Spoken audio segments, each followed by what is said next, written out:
got the clapperboard.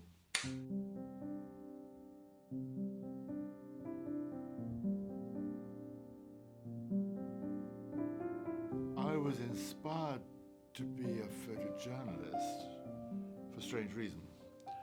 By chance, I met a chap who turned out to be a well-known show business photographer called Des Hoffman, and he offered me a job as his assistant. Darkroom, the studio in Soho, and he had contracts with the record companies to do their record sleeve pictures, Beatles, Stones, you name it. Great. At my age, I was absolutely fantastic. But I still sort of hankered after doing sort of proper news rather than show busy stuff.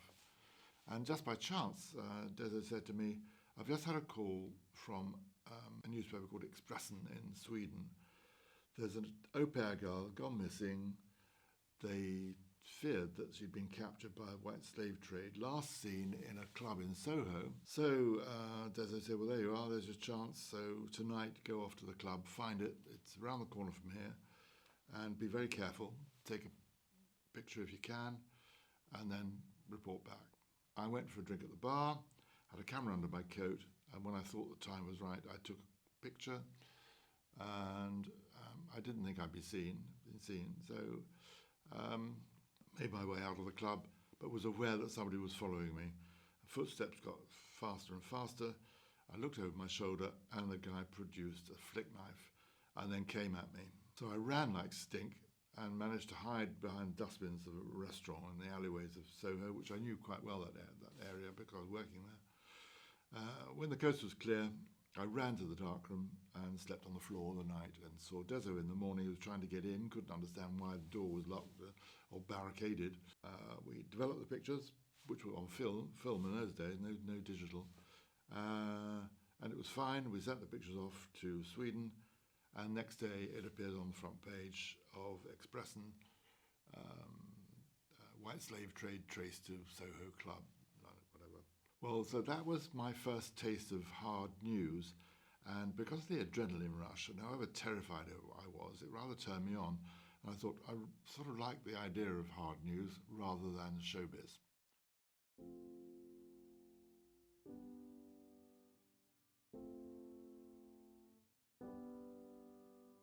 My absolute favourite time as a photojournalist was when I was working for the Times, undoubtedly.